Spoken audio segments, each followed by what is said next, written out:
On Saturday the 31st of October 1964, a man arrived in the village. It was late in the evening. He was looking for somewhere to stay the night. He knocked at a door, and a woman opened it. "Good evening, madam," the man said. "I'm sorry it's so late, but can you help me, please? Is there a hotel in this village? I want to stay here tonight." The woman laughed. "A hotel? Here in Wood End? No, sir, I'm afraid there isn't." "What a pity," said the man.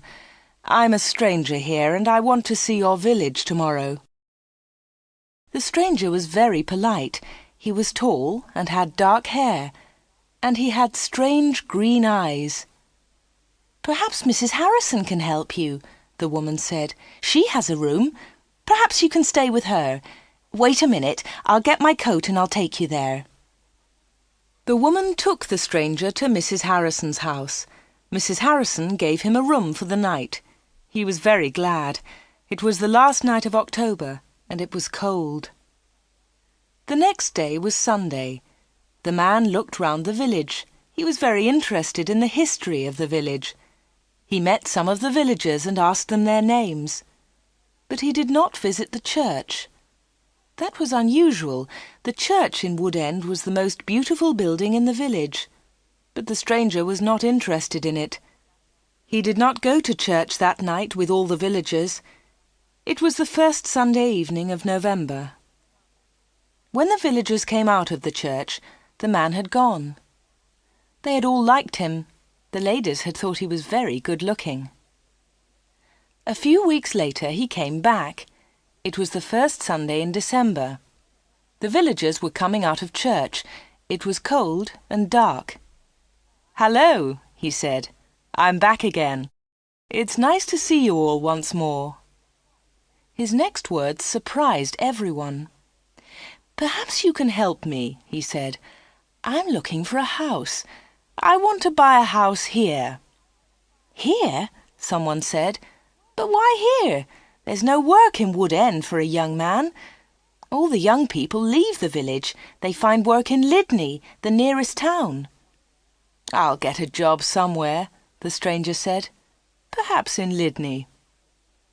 Then one of the villagers told him about old Mr. Smith's house. Mr. Smith had died in the summer. His house was empty. It was for sale. The house was on the corner of Main Street and Church Lane. "I'll ask about the house tomorrow," said the young man. "Perhaps I'll be lucky. Goodbye. I'll see you soon." The villagers watched him leave. They all saw his car. It was very big and luxurious. He looked rich. A few days later, Mr. Smith's house was sold, and in the middle of December the young stranger arrived. He moved into the house and worked very hard. He fixed the roof. He repaired broken windows. He painted and decorated. He changed the whole house. But there was a big surprise for the villagers. On the morning of Monday the 21st of December, they saw a big sign on the front of the house, and on the sign were these words: "The Corner Shop, Proprietor Dave Slatin." The picture sequence from the cinema has finished. You can look at it once more if you want.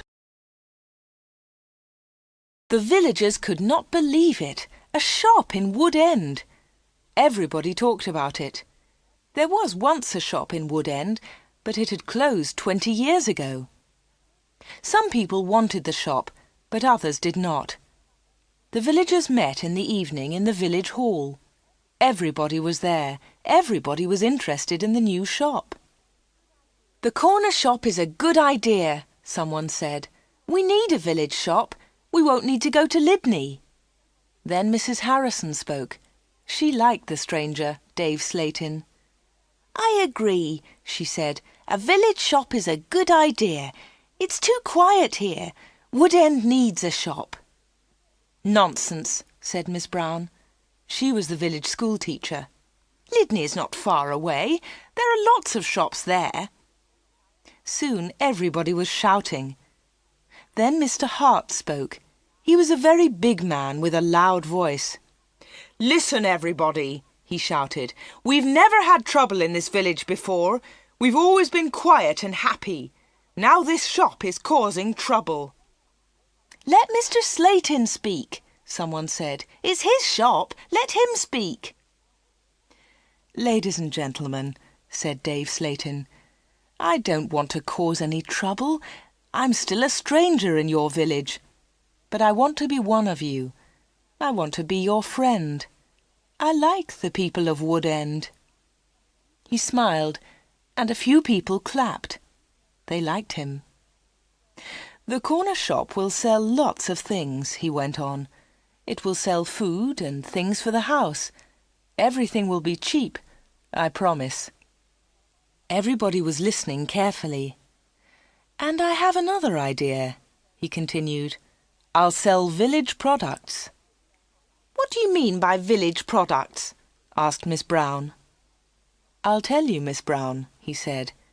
I know that you make beautiful bread and cakes. Miss Brown smiled.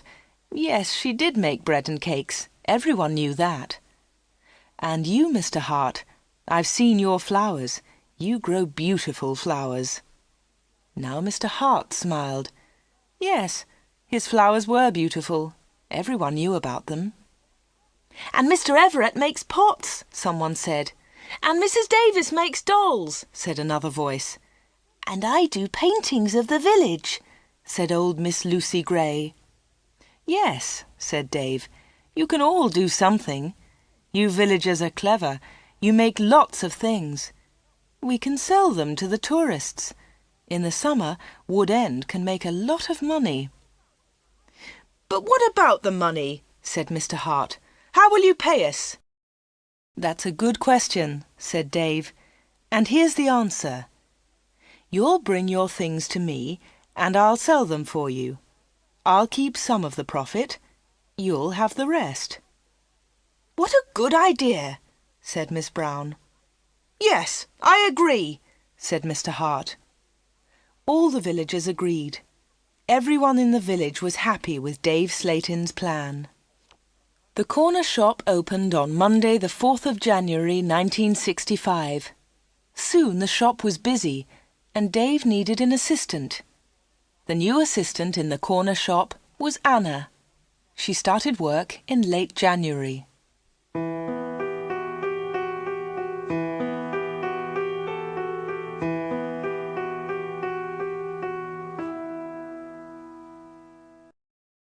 The picture sequence from the cinema has finished. You can look at it once more if you want. Dave Slayton kept his promises. Things at the shop were good and cheap. How does he do it? Asked Mrs. Harrison. It's winter, but he's selling lots of fruit and vegetables, and they're cheap. I never go to Lydney now. The other villagers agreed. The corner shop was a success, and Dave seemed happy. He paid Anna good wages. Sometimes her friend Peter helped at the shop, and Dave gave him money too. Dave advertised in newspapers, and the village products sold well. People from Lydney came to the corner shop. There were lots of visitors, and Wood End became more interesting. The villagers were surprised, but pleased. They were making a lot of money. Dave lived alone in a flat above the shop. He was very popular in the village, but no one ever went to his flat. No one ever saw inside it. At the bottom of the stairs there were 2 doors. One led into the stockroom. The other door had a notice on it. Special orders only. Keep out. The door was always locked. Anna never went into the special orders room. Why do you lock that room, Dave? Anna asked one day. What's in there? It's for special orders, he replied. Big orders. But you won't get any big orders in Wood End, said Anna. Dave said nothing. He did not want to talk about that room.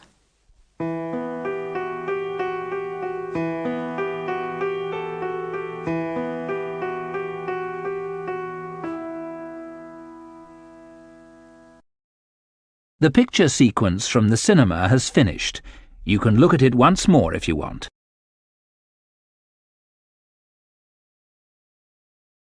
For 3 months, everything was normal. Then, one day in April, an unusual customer came into the shop. The new customer was a very beautiful woman. She was wearing expensive clothes and arrived in a large car.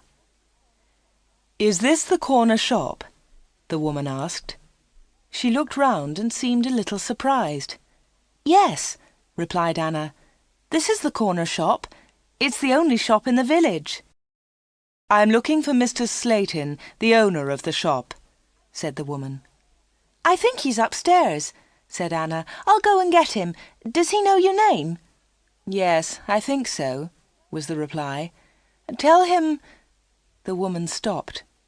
"Tell him Miss Gordon is here, Miss Greta Gordon." Anna was amazed. "Are you Greta Gordon, the film star?" "Yes, that's right." The woman smiled, but she was nervous. "Wait a minute," said Anna. "I'll tell Mr. Slayton that you're here." Anna ran to the bottom of the stairs and called, "Dave! Dave! There's someone to see you!" "Who is it?" asked Dave from upstairs. "Miss Greta Gordon!" shouted Anna. "It's Greta Gordon, the film star!" "I'm coming," he said, and he came down immediately. "I'm pleased to meet you, Miss Gordon," he said. "Good morning," said Greta Gordon. She and Dave shook hands. She had beautiful hands, and she was wearing beautiful diamond rings. Anna had never seen so many diamonds before. Miss Gordon looked round. "Is this where you work, Mr. Slayton?" she asked. Once again she seemed nervous. "Yes," said Dave. "It's a small place, but it's big enough for me. Please follow me, Miss Gordon." Anna was surprised. Dave and Greta Gordon did not know each other. He did not call her Greta, and she did not call him Dave. He seemed to be in a hurry, and she seemed to be frightened. Anna watched them. Dave and Greta Gordon went to the back of the shop and into the special orders room. Greta Gordon was a special order customer. Anna thought that was very strange. She wanted to tell someone about Greta Gordon. Anna loved films. She wanted to tell Peter about the film star, but she had to stay in the shop. 10 minutes later, Greta Gordon came out of the special orders room. Dave went straight upstairs, and Greta Gordon came to the front of the shop. The film star looked terrible. She was pale. She was crying. Her eyes were red with tears. "What's wrong?" asked Anna. "Can I help you, Miss Gordon?" "No, thanks. I'm all right," said Greta Gordon. "Do you want to sit down?" said Anna. She got a chair, and the film star sat down. "Shall I get the doctor?" said Anna. "No, no," said Greta. "Please tell no one about my visit here. Please tell no one." Anna was disappointed. She wanted to tell everyone about Greta Gordon. She wanted to tell everyone about her famous customer. "I want to give you something," said Greta Gordon. "Here's a photograph of me. I'll sign it." She signed the photograph and gave it to Anna. "Please keep this," said Greta, "and please keep our secret. Please don't tell anyone." "All right," said Anna. "I promise." The film star kissed Anna. She held Anna's hands. What a beautiful woman, thought Anna, and what beautiful hands. Then Anna noticed something. The diamond rings were gone.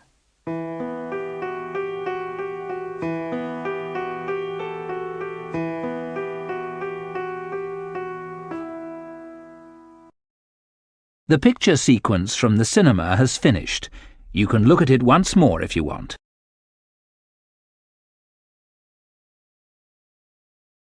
Dave never talked about Greta Gordon. He never talked about her visit to the corner shop. One day, Anna asked him about the film star. "How do you know Greta Gordon?" said Anna. "Is she a friend of yours?" "I don't want to talk about her," Dave replied. "She was a special order customer. Don't ask any more questions about her, Anna." So Anna did not ask any more questions. She did not ask about Greta Gordon's special order, and she did not ask about the rings. Anna kept her promise.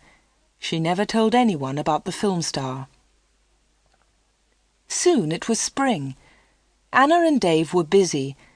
Mr. Hart brought lots of flowers to the corner shop, and Anna sold them to the tourists. There were lots of tourists that year. In May, Peter asked Anna to marry him. She said yes. They became engaged. They planned to get married in the following year. Now they needed money, so they worked hard and they saved. They were very much in love. On Saturdays, Peter played football or cricket, and Anna often went to the cinema in Lydney. He enjoyed sports, and she loved watching films. One day, Anna was reading Film News. This was a magazine about film stars. She turned the pages. There was a picture of Greta Gordon. Anna was pleased. What a surprise! Beautiful Woman was going to be a big film, and now Greta Gordon had the star part. Anna wanted to tell Peter about Greta, but she kept her promise. She did not tell anyone. But she did show Film News to Dave Slayton. "Look, Dave," she said, "here's a story about Greta Gordon. Isn't it great? She's got the big part in Beautiful Woman." Dave looked at the magazine. "Greta Gordon will star in Beautiful Woman." The star of Beautiful Woman was Joanna Lee, but Miss Lee has broken her arm. "I don't know what happened," said Miss Lee. "I was in my bedroom. I slipped and fell." Greta Gordon will now be the star of Beautiful Woman.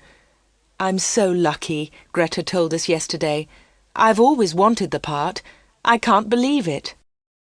"I don't know anything about films," he said. "Is Greta Gordon a big star?" Anna laughed. "Big star? Yes, she is. She's terrific." Dave didn't seem interested. "I hope she's happy with her big part," was all he said.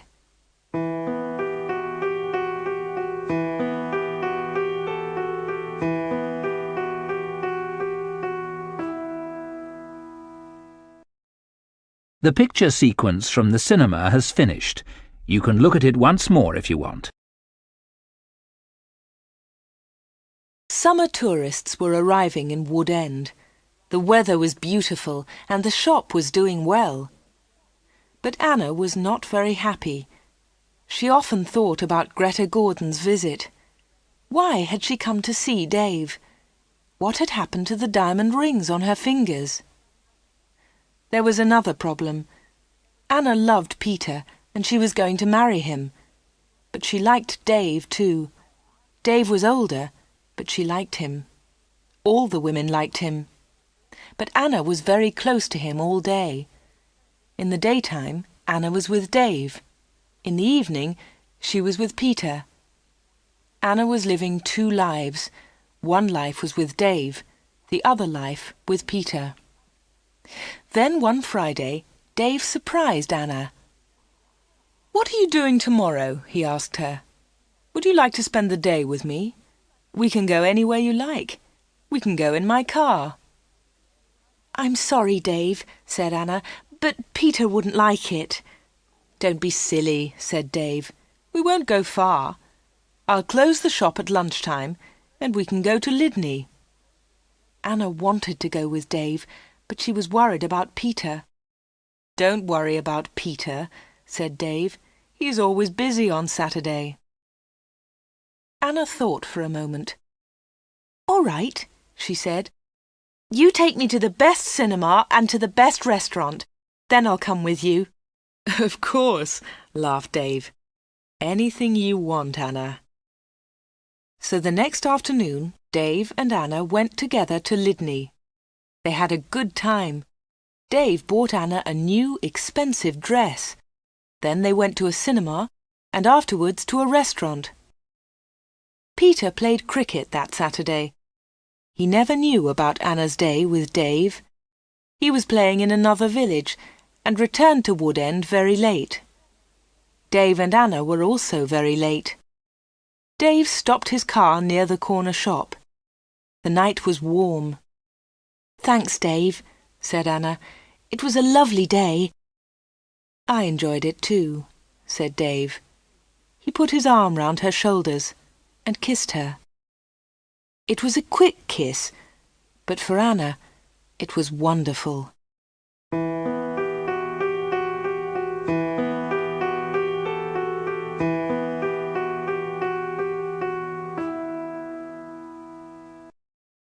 The picture sequence from the cinema has finished. You can look at it once more if you want. The summer passed. The corner shop was always busy. Sometimes Dave opened the shop on Sundays too. Anna earned a lot of money. Everyone thought that she was happy. But life was difficult for her. She liked Dave. He was her boss, and he was older than her. But Peter was her fiancé, and he was about the same age. Dave was quite rich, but Peter had no money. Dave bought Anna clothes, and he took her out. Peter did not buy her clothes and never took her anywhere. He was more interested in football. Anna did not like football. Now it was September. Peter played football every Saturday. One Saturday there was a big football match on television. Mr. Hart had the biggest television in the village, and he invited some people to his house. He invited Peter and Anna. On Friday, the day before the match, Anna was working in the shop all day. At 5 o'clock, she locked the shop door. 2 minutes later, the bell rang, and Anna went to the door. There was a young man outside. He was carrying a small case. "Hello," she said. "Can I help you?" "I hope so," said the young man. "I want to see Mr. Slayton." "I'm afraid that the shop is closed now," said Anna. "We're open tomorrow morning." "But I've got an appointment," said the young man. Then Dave spoke behind Anna. She hadn't seen him. "Yes, I've been waiting for you," said Dave. "You're late." "I'm very sorry, Mr. Slayton," said the young man. Never mind," said Dave rudely. His rudeness surprised Anna. The young man seemed afraid. "But can you see me now?" he asked. "Yes," said Dave. "Come in." Dave turned to Anna. "Anna, it's after 5 o'clock. You can go home now." "I won't be long," said Anna. Dave was angry. "Hurry up and go home," he said. But Anna wanted to stay. She wanted to know about the young man. The young man followed Dave to the back of the shop and into the special orders room. Another special order, another special customer.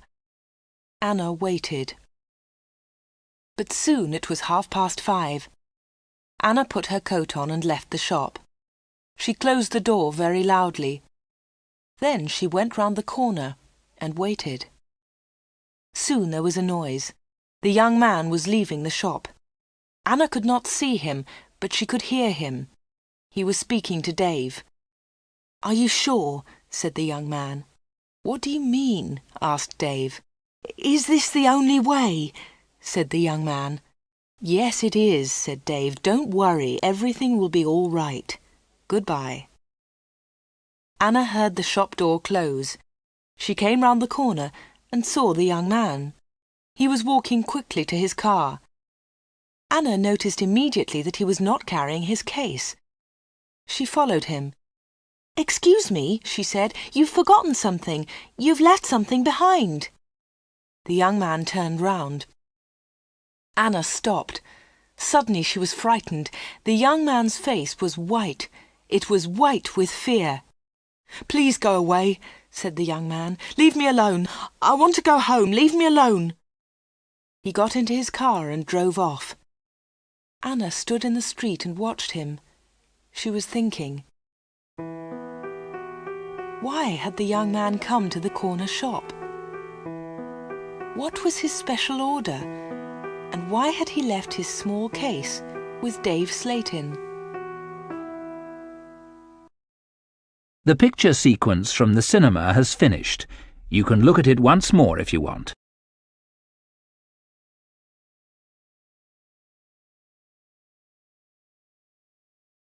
The next day was the day of the big football match. Mr. Hart had invited about 10 people. Anna did not watch the game. She was helping Mrs. Hart in the kitchen. They were making tea. It was a good game, and everyone was enjoying it. At half-time, Peter went into the kitchen. "Why don't you come and watch the match, Anna?" he said. "It's really good. Come on." Anna laughed. "No, thanks," she said. "I'm helping Mrs. Hart. Look, here's the tea. Can you take it in to the others?" "OK," said Peter. "It's a terrific match. Mike Bailey scored a great goal." Peter took the tea into the sitting room, and the second half of the match started. The second half was very exciting. Mike Bailey scored another goal after 20 minutes. The score was 2-0. Then the other side scored 2 quick goals. It was 2-2. There were only 5 minutes of the match left. "Come on!" shouted Peter. "Come on, Mike, let's have another goal!" In the last seconds of the match, Mike Bailey scored the winner. It was his 3rd goal of the match. But something was wrong. The other team's goalkeeper was injured. Bailey had been very near the goalkeeper, and he had kicked the ball very hard. The ball had hit the goalkeeper's neck. Mrs. Hart and Anna came in from the kitchen. "What's happened?" said Anna. "What's wrong?" "It's Brian Thomas, the goalkeeper," said Peter. "He's injured." It was serious. The goalkeeper had broken his neck. Later they all watched the news on TV. They saw pictures of Mike Bailey's 3rd goal. It was a great goal. They saw the ball hit the goalkeeper. It was an accident. The TV announcer said, "And now over to our sports studio for an interview with Mike Bailey." They all watched the interview. The TV showed a picture of Mike Bailey and the interviewer. "Mike," said the interviewer, 3 goals in 1 match. How do you feel about that?" But Mike Bailey said nothing. He could not speak. He tried to speak, but he could not. It was terrible. The interviewer tried another question. "Let me ask you about the 3rd goal, Mike. It was a great goal, but how do you feel about the injury to Brian Thomas?" It was a silly question. The injured goalkeeper would never play football again. Mike Bailey said nothing. He looked very ill. When the interview ended, Mr. Hart turned off the TV. No one noticed that Anna had left the room. Mike Bailey had looked frightened. Anna was frightened too. Mike Bailey and Anna had met before, the day before, at the corner shop.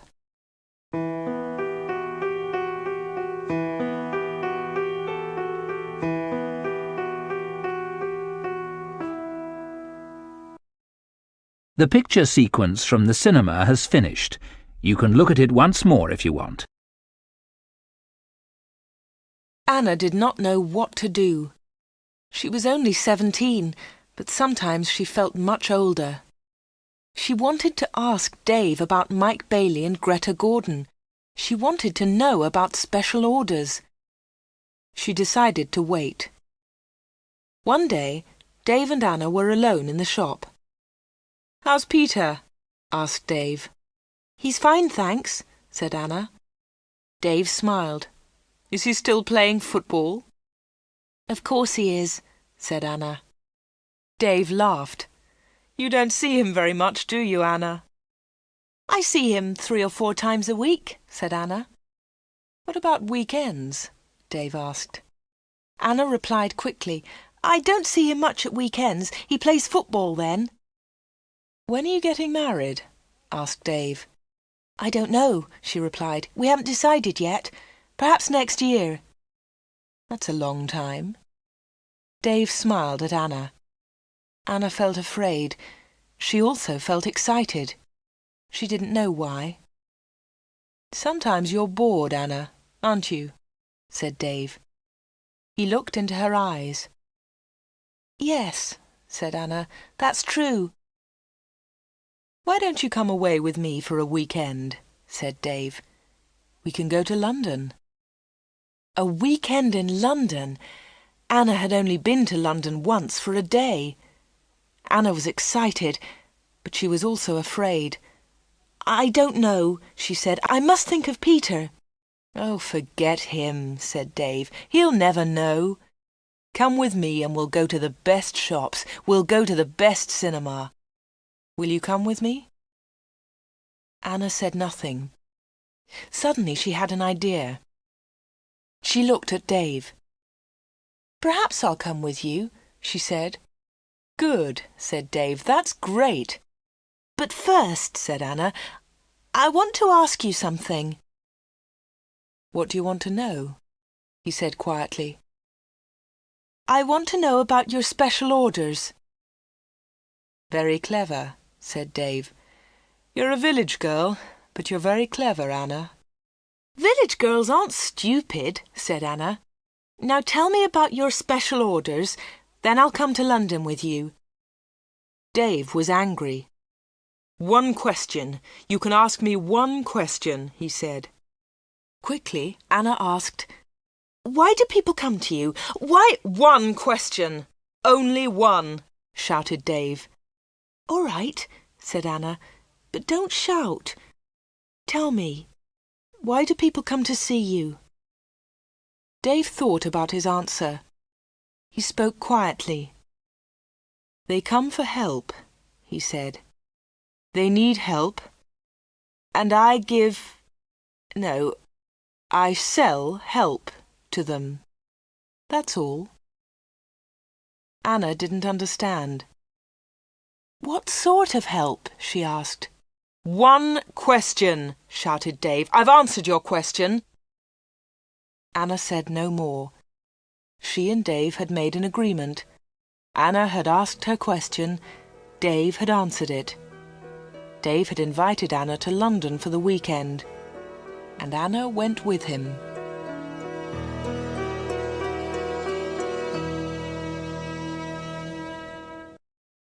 The picture sequence from the cinema has finished. You can look at it once more if you want.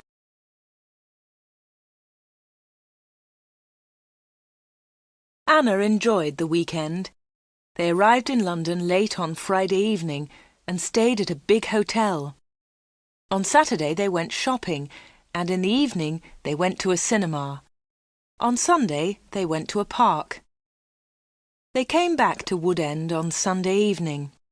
It was the last Sunday in September. On Monday, Anna went to the shop. It was not so busy now. Summer was over. Most of the customers were villagers. It was a cold autumn. On Monday evening, Peter came to see Anna. "Hello," said Anna. "Did you win on Saturday?" "No," said Peter. "We didn't win, and I didn't play." Anna was surprised. "You didn't play? Why not? What was wrong?" "I didn't feel very well on Saturday morning. I stayed in Wood End. I was in the village all weekend." Anna's face was red. Her voice was quiet. "Are you feeling better now?" she asked. "No," said Peter, "and you know why." Anna tried to look surprised. "Me?" she said. "Oh, Anna," said Peter, "you know what's wrong. It's you and Dave Slatin." "What do you mean, me and Dave Slatin?" said Anna quickly. "You went away with him on Friday evening. Someone saw you in Dave's car." Anna tried to explain. "Oh, it's nothing," she said. "Dave and I went—" "Shut up," said Peter. "I don't want to know, Anna. Don't talk about it." "But Peter," said Anna. Peter didn't listen. "I know he's got a lot of money. He can take you to places. He's from a big city. I'm a poor village boy, Anna. But you must choose. You must choose between Dave and me. You can't have both of us." "I know that, Peter," said Anna, "and I don't want both of you. But listen, Peter, I want to tell you about Dave. There's something very strange about him." "Dave, Dave, Dave," Peter shouted. "You talk about him all the time. I don't want to hear his name again." Peter turned round and walked out of the room. He left Anna's house. Now Anna was alone. She was very unhappy.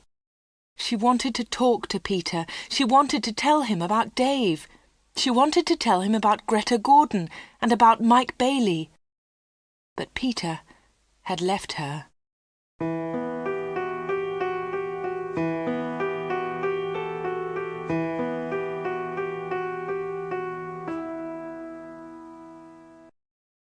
The picture sequence from the cinema has finished.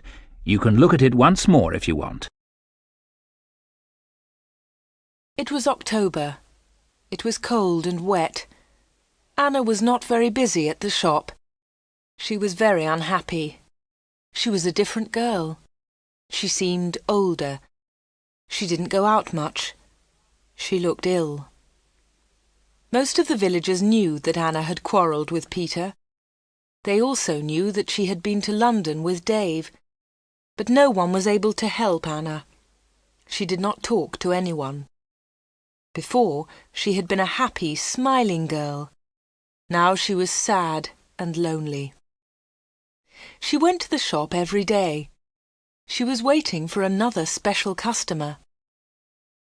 Anna did not wait long. It was the middle of the month. Anna was alone in the shop. It was almost lunchtime. A middle-aged gentleman came in. He was a big man with a very large moustache. He was well dressed, and he was carrying a large briefcase. "Good morning, miss," he said politely. "Good morning, sir," said Anna. "Can I help you?" Anna was very polite too. She was interested in this man. "I'm looking for Mr. David Slayton," said the man. Anna smiled. "Are you a salesman?" she asked. She knew that he was not a salesman. He didn't look like a salesman, but she wanted to talk to the man. The man smiled. "Yes, I am a salesman," he said. That was not true. Anna knew that the man was lying. Then she said, "Perhaps I can help you, sir. I usually speak to the salesman." She looked at the man's case. It had the letters ARICS printed on it. "Thank you," said the man very politely, "but I have a private appointment. I have come from London, and I must see Mr. Slayton." "I'm sorry," said Anna. "He's very busy at the moment, but I'll tell him you're here. What's your name, please?" The man smiled. "Roberts," he said. "Arthur Roberts." Anna went to the back of the shop. Dave was coming down the stairs. "There's a man in the shop," said Anna. "He wants to speak to you." "Thanks," said Dave, and he went to the front of the shop. "Good morning, Mr. Reisman," said Dave. "I'm pleased to meet you." Anna listened. Reisman! The man's name was Reisman, not Roberts. What a liar! The man did not look at Anna. "I'm pleased to meet you, Mr. Slayton," the man said. "Please come with me," said Dave. Mr. Reisman followed Dave. They went into the special orders room. A minute later, Dave came out. He came to the front of the shop. "It's lunchtime, Anna," he said. "You can go home now." "Thanks, Dave," said Anna. "I'm going in a few moments."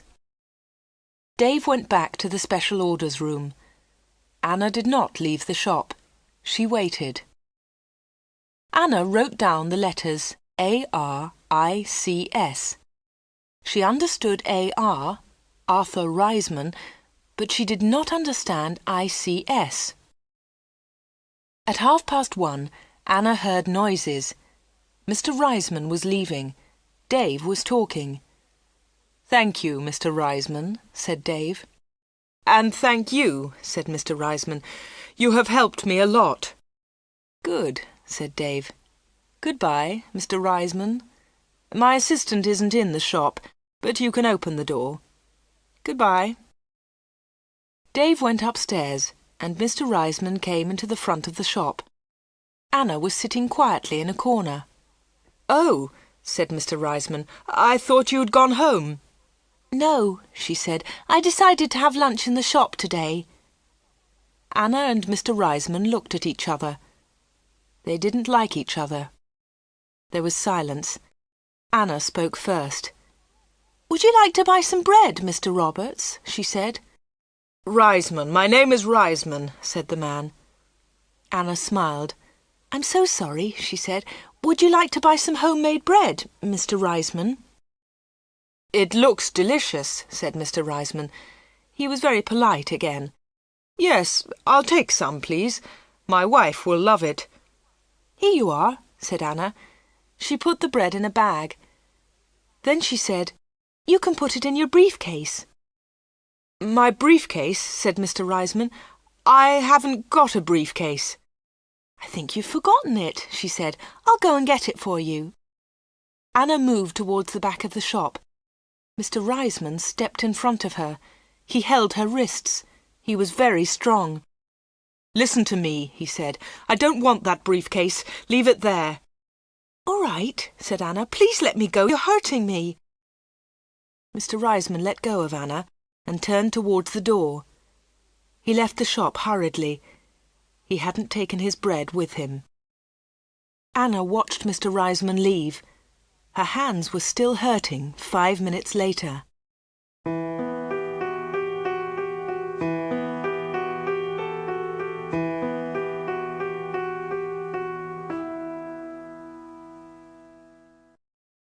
The picture sequence from the cinema has finished. You can look at it once more if you want.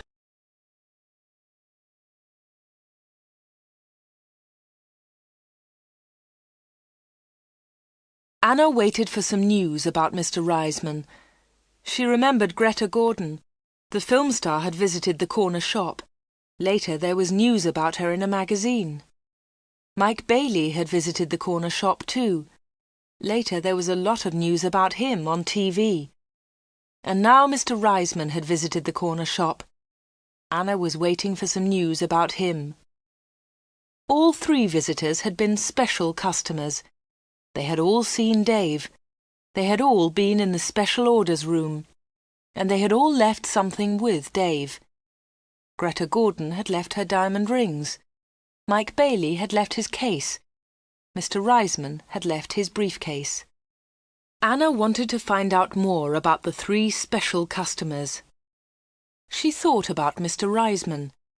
His case had the letters ARICS on it. She understood AR, but what was ICS? Perhaps Mr. Reisman was a businessman and ICS was his company. Anna looked in the newspapers, but she didn't find anything about ICS. She read the magazines. She listened to the radio. She watched TV. But there was nothing about ICS. Anna heard nothing. She saw nothing. Then she had an idea. She decided to go to London and find Arthur Reisman. It was a Friday. Early in the morning she left a note for Dave. She took the note to the shop. "Dear Dave," it said, "sorry I can't come in today. I'm going to Lydney. I'm buying some things for my wedding. Anna." The note did not tell the truth, but Anna didn't care. Anna took a bus to Lydney and then caught a train to London. She got to Paddington Station at midday. She got off the train and looked for a telephone box. The telephones were near to the entrance to the station, but the boxes were all full. She stood and waited. Then Anna saw the letters ICS. There they were. They were on a huge advertisement. Anna had found the answer to her problem. International Computer Services. ICS. Perhaps that was Mr. Reisman's company. Soon one of the phone boxes was empty. Anna rang the number, 222-8959. "ICS, can I help you?" said a woman's voice. "Yes, please," said Anna. "I want to speak to Mr. Reisman, Mr. Arthur Reisman. I think he works at ICS." The woman laughed. "Works here? Yes, he does," she said. "He's the vice-chairman of the company. Wait one moment, please. I'll get his secretary." Then there was another woman's voice on the phone. "Mr. Reisman's secretary, can I help you?" "Yes, please," said Anna. "I'd like to speak to Mr. Reisman." "Who's calling, please?" said the secretary.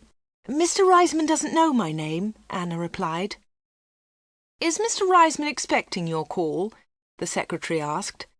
"No, he isn't," said Anna. "I'm afraid he can't speak to you now," said the secretary. "He's at a meeting now, and he's flying to Switzerland in an hour's time." "But I must speak to him for a few minutes," said Anna. The secretary became annoyed. "That's impossible," she said, "but I can take a message." "No, thanks," said Anna. "I'll call again next week. Will Mr. Reisman be back then?" "Yes, he will," replied the secretary. "Goodbye." And she put the phone down. Anna had found Mr. Reisman's company, but she hadn't spoken to him. Anna spent the afternoon in London. She went to see a film. Then she had tea in a small cafe near Paddington Station. Her train left London at 6:30. She bought an evening newspaper and got on the train. Anna was tired, but she felt happy. After a few minutes, she looked at her newspaper. Anna was waiting for some news. There it was, on the front page. "Private plane crash near London.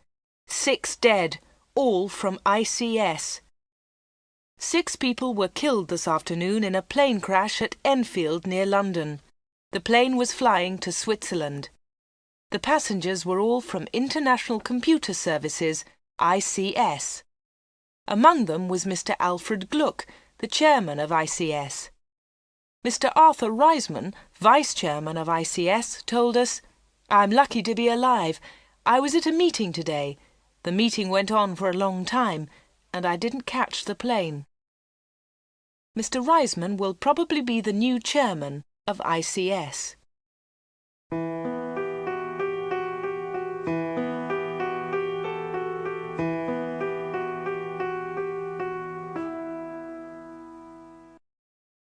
The picture sequence from the cinema has finished. You can look at it once more if you want. Anna got home about 10 o'clock. She turned on the radio and listened to the news. The chairman of ICS was dead, and Mr. Reisman was the new chairman. Anna didn't sleep that night. She was thinking about Dave Slatin and the special orders. What were they? What was Dave Slatin doing in that room? On Saturday morning she went to the shop. Dave said nothing to her. He was angry because Anna had not worked on Friday. He didn't ask about her day off, and Anna didn't tell him about it. At 11 o'clock, Dave left the shop. He got in his car and drove off. Anna was alone. This was her chance. She went to the back of the shop and turned the handle of the locked door. But the special orders room was not locked. Dave had forgotten to lock it. Anna opened the door and went into the room. It was a small room, dark and hot. Anna turned on the light, but it was not a very strong light. She looked round the room. There was a small table, 2 old chairs, and a lot of boxes. That was all. Special orders? There were no order books, no papers, no pencils. Anna walked round the table. It was difficult because there were a lot of boxes on the floor. Anna opened one of the boxes and looked inside. She found some old magazines and newspapers. Underneath, there were some dirty old clothes. But underneath the clothes, she discovered some money. Lots of money. British money, French money, American, German. There was money from all over the world. Anna was amazed. She had never seen so much money before. She looked round again and found Mike Bailey's case. It was empty. Then she found Arthur Reisman's briefcase. That was empty too. Then Anna looked into a bigger box. Inside it were some dolls, with broken arms and legs. One of the dolls was very beautiful, but it had a broken arm. Anna put it on the table. Then Anna found a book about football. Inside there were some pictures of footballers, but the pictures were all torn. Anna put the book on the table. Anna looked into the box again and found some little cars. Most of them were broken. She found a small model aeroplane. It was broken too. Anna put all these things on the table. What a strange collection! There was the money, the broken doll, the toy cars, the model aeroplane, and there was the football book with the torn pictures. Anna looked at the things on the table. What were they for? Why did Dave Slayton keep them in this locked room? Suddenly Anna jumped. There was a noise behind her. Someone was standing at the door.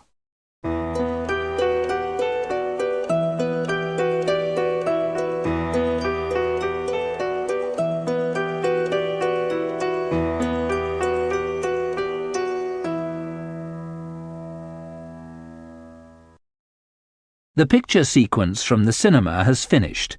You can look at it once more if you want. "What about the diamond rings?" said a voice. It was Dave Slayton. He was laughing. "I left the door open for you," he said.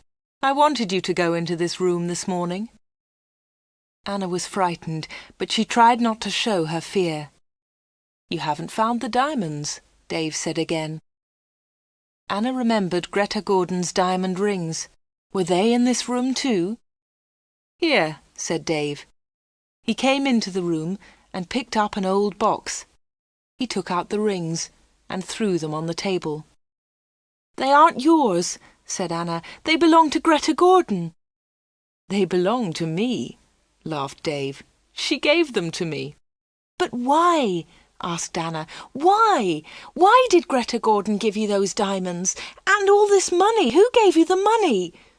"My special customers," said Dave. "My special customers gave me the money.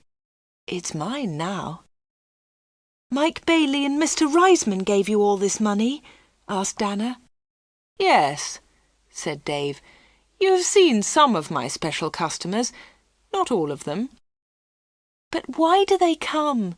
Anna asked again. "These people come to me for help," replied Dave Slayton. "I help them, and they pay me." "But how do you help them?" asked Anna. Dave Slayton picked up the beautiful doll with the broken arm.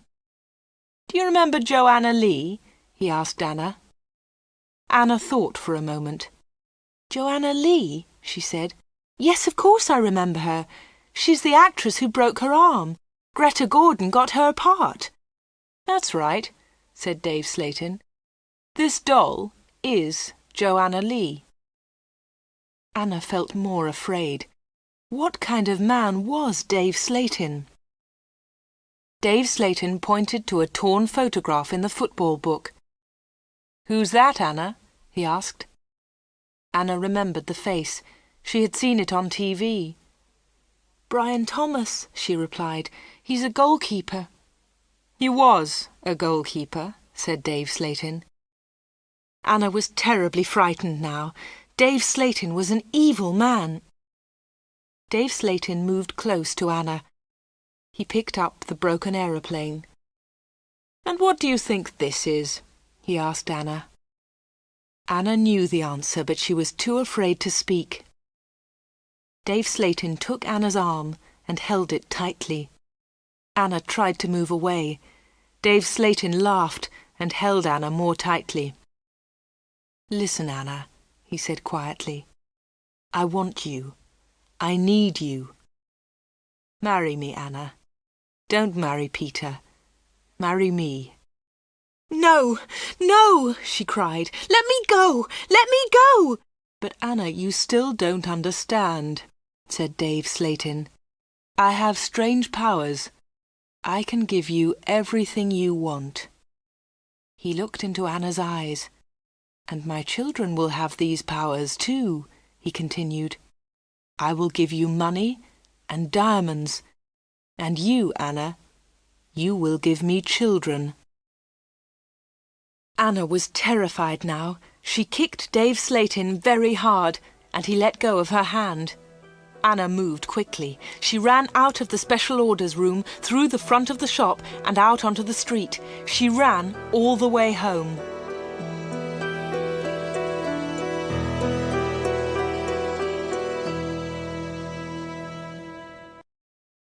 The picture sequence from the cinema has finished. You can look at it once more if you want.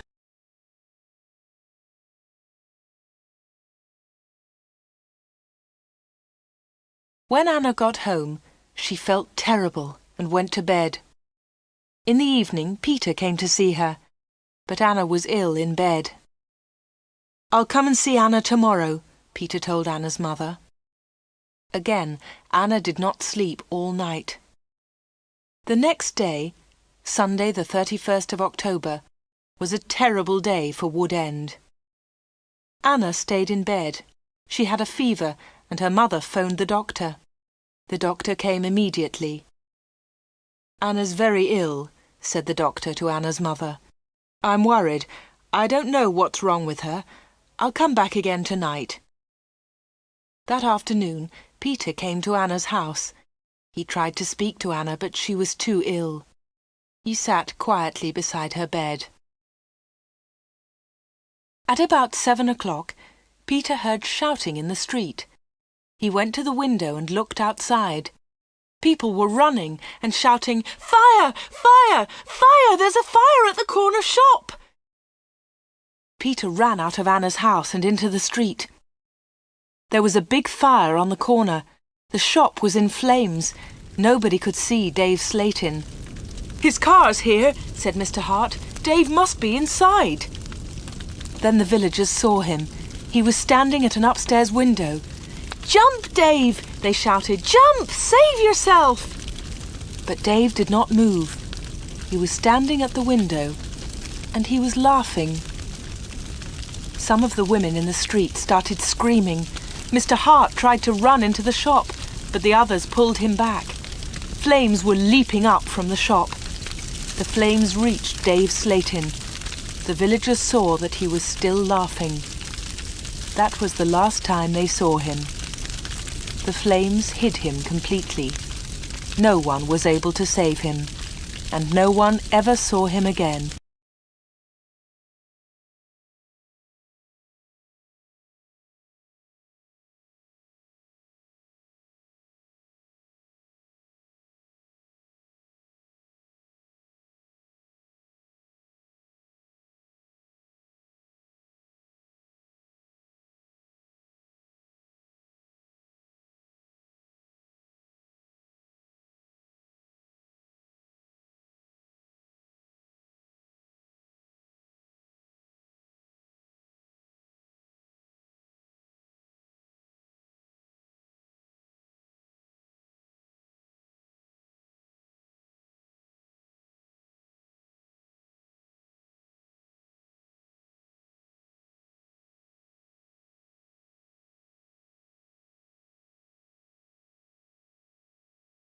The picture sequence from the cinema has finished.